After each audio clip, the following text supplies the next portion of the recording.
Bonjour, je suis Nadine Mateki, je suis maquilleuse, hair designer professionnelle. Je suis née au Congo-Brazzaville. Je coiffe depuis l'âge de 8 ans.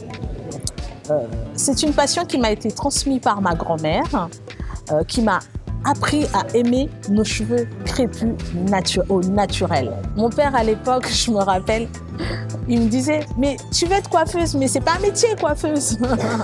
Fais autre chose, fais de la comptabilité, fais une école d'architecture. » Mais je fais de l'architecture, mais sur le cheveu. Je suis hair designer, papa. Donc, ce que j'aime avant tout, en fait, c'est de voir la femme heureuse repartir de chez moi avec un sourire, de la voir se sentir plus belle qu'auparavant.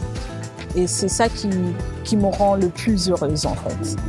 C'est le fait de faire des rencontres au fur et à mesure des années qui passent, d'avoir de nombreuses demandes, de coopération, de collaboration plutôt. Et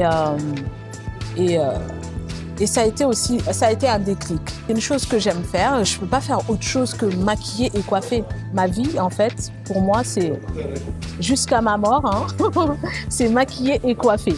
Les difficultés rencontrées dans ma vie, depuis que je fais ce métier de coiffeuse maquilleuse, c'est que j'ai fait des rencontres bonnes ou mauvaises, un peu importe, mais c'est surtout les mauvaises rencontres qui ont fait que ça m'a endurci.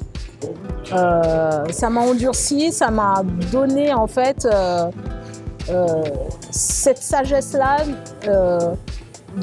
pour pouvoir faire attention à tout ce qui m'entoure.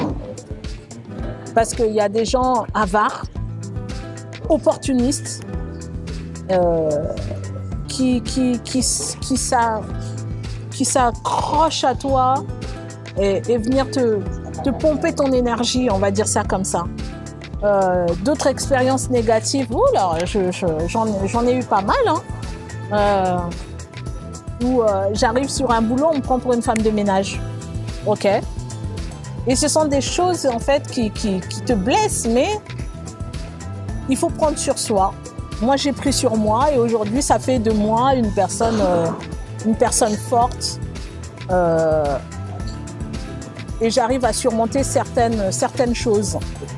L'entrepreneuriat, il y a un côté où on a une liberté parce qu'on est son propre patron. Et d'un autre côté, c'est difficile parce qu'il y a plusieurs choses à gérer. Et c'est là où il faut être courageux. Voilà, c'est courage et être motivé tous les jours. Et c'est un combat de tous les jours en fait, mais c'est un beau combat parce que par la suite, on est fiers de ce qu'on accomplit. Je fais quand même ce boulot depuis 2001, donc j'ai un bon réseau, j'ai un bon carnet d'adresses. Donc il y a des mois où je travaille à plein temps, il y en a d'autres où je travaille moins, mais en même temps, ça ne me dérange pas parce que à partir du moment où je carbure pendant un mois, moi, ça m'arrange de travailler de cette manière-là. Il y a un autre truc aussi, c'est les sorties. Quand il y a des événements, il faut être un peu vu partout parce que ce métier, il est magnifique. On a les étoiles plein les yeux, mais il y a juste un truc, c'est qu'il faut être vu partout. Mais quand je dis vu partout dans le bon sens du terme, hein, être à des endroits stratégiques pour qu'on puisse ne pas t'oublier aussi. Parce que il y a tellement de monde dans ce milieu de maquilleuse, coiffeuse et tout ça. Donc on a tendance à vite changer, vite essayer de trouver une autre maquilleuse qui fait l'affaire ou qui prend un tarif moins cher.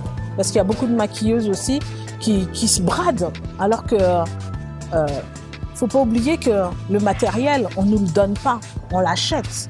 C'est un investissement. Les pinceaux, ça coûte hyper cher.